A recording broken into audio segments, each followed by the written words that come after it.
I told you this was a good spot. Far enough away so we're not right under the flight path, and away from all the light pollution, too. Yeah, I suppose that plane spotting means different things to different people. You could do it in the day, you can do it at night, you can go to airports with binoculars, or just look at planes in the sky. As you can tell, my version is at night, not super far away from the takeoff runway. Pillows, blankets. It's kind of a rush when they take off right over your head. And we'll also get to see planes circling the airport, and the ones that are landing too. Luckily, we picked a super busy airport, so I think we're gonna see a few planes tonight. Yeah, it's pretty romantic, eh? We're lucky that the weather's nice and there's no clouds in the sky. Check it out. There's one already.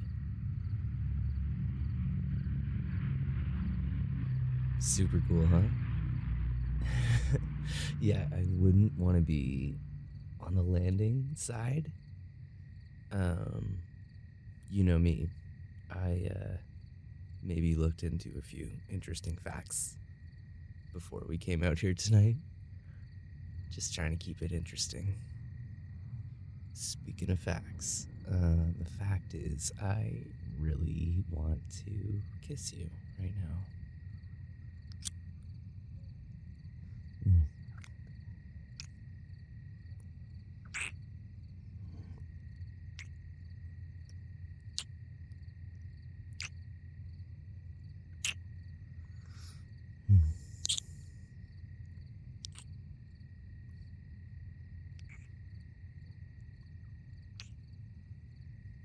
Oh, check it out. There's one coming in for a landing.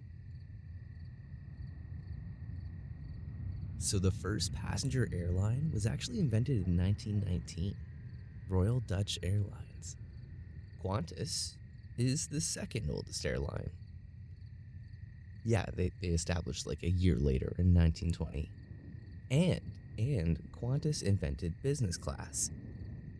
In addition to that, Qantas also has the best safety record in the industry. They have no fatal crashes. Yeah, look at those. There's like 3 of them in a holding pattern right around the airport. Like, they look like they're spaced out a lot, but you can just see them, like, just on this slow circle around. That's kind of cool, actually. I wonder how many they can have in a holding pattern at the same time. I do know that at any given time, there can be 8,000 planes in the sky. Yeah, that's for the whole world, but that's pretty crazy, right? I don't know how I feel about it. I've probably been on planes like 15 to 20 times in my life, and at this point, I don't really have any desire to get back on one. I'd almost rather drive. But it is the second safest form of transportation per person served. You want to know the first? Escalators. So the escalator is the official safest mode of transportation. The least amount of people in the history of the world have died on escalators per passenger served.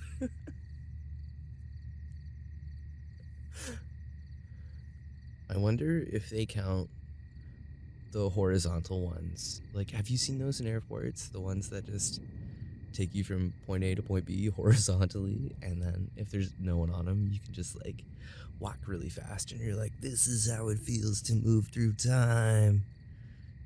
And then it ends up being a really quick experience. So stand still on the horizontal escalator, kids. That's my advice. Oh, that one's really low. I mean, I think we're still safe, but wow, that's really low. Although I've been on like 15 or 20 flights, I'm definitely afraid of flying. But 80% of people suffer from some form of aerophobia. It could be something simple like being afraid of heights, or even being in confined spaces, or having to sit next to a bunch of people. But only 6.5% of people have like extreme aviophobia, which is like being deathly afraid of flying, like so bad that even the thought of getting on a plane gives you extreme anxiety and puts you in tears. Not gonna lie, I'm like halfway there. But I like to look at them, like they're super cool. Okay, I'm gonna give it to you. This is my life philosophy. Humans, land. Humans, ocean? No. Humans, air? No. Humans, land. Okay, like, it's the same thing about shark attacks, etc. Humans don't belong in the ocean. And also, humans don't belong in the air. Right? Like, humans belong on land. Like, we kill that. We're all about the land. But, like, air, man, that's for birds. And the ocean, yeah, like, that is for ocean creatures. So I guess I just kind of think it's people belong on the ground. That's my story, and I'm sticking to it. Oh, here's another fact. I think you are super cute and definitely kissable.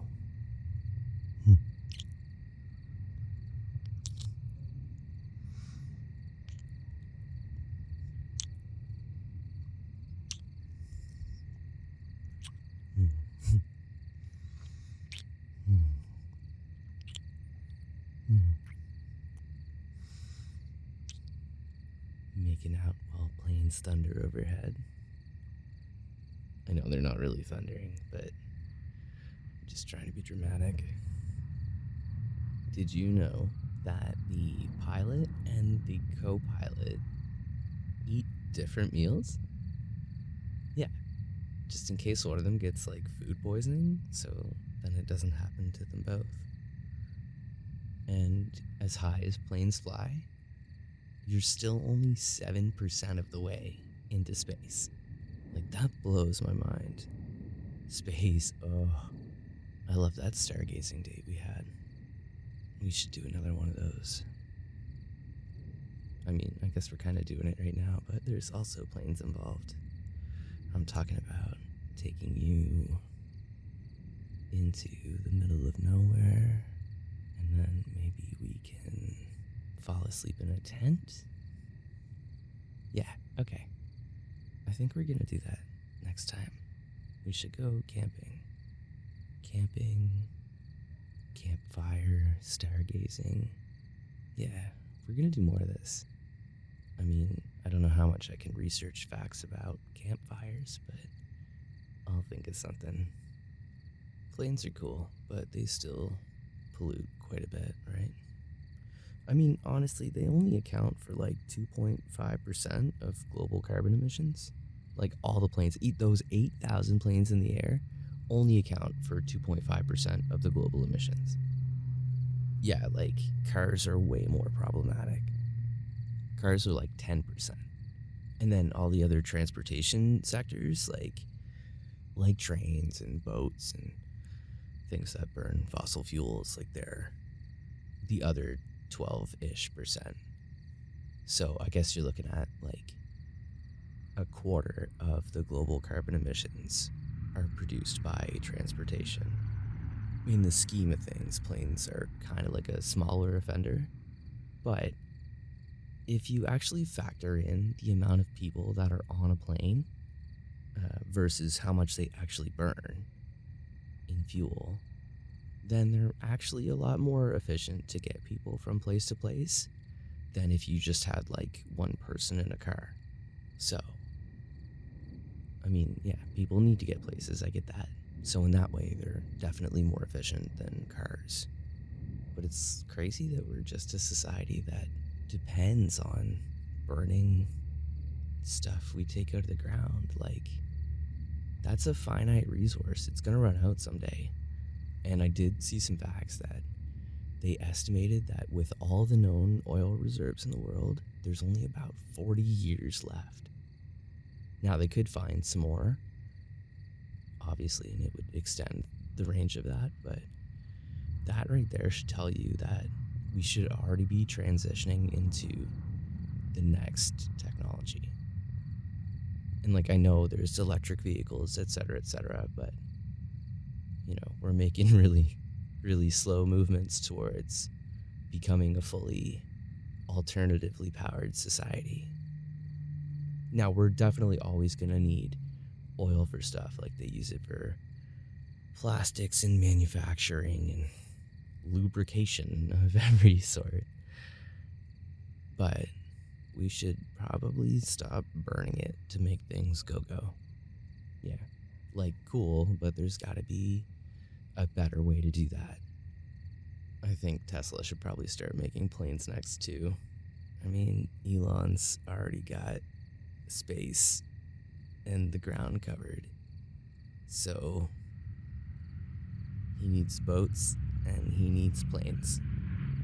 Like, I can't get over all the planes taking off right now. We've seen so many. Sorry, I just keep talking, but you just make me feel really comfortable to ramble.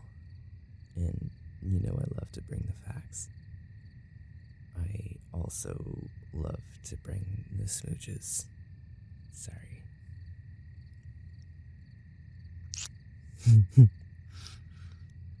I know, I'm like a master of the segue, right? I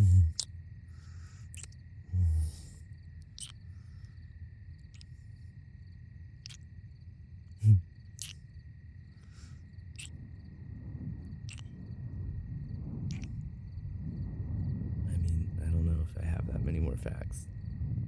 I just like the lights, and it's pretty cool that we're just laying here making out while there's like 200 people just flying over our heads right now. I like this too, even though there's a lot of planes. It's really peaceful. Yeah, I just love spending time with you. Let's just lay here for a while, take in all them planes.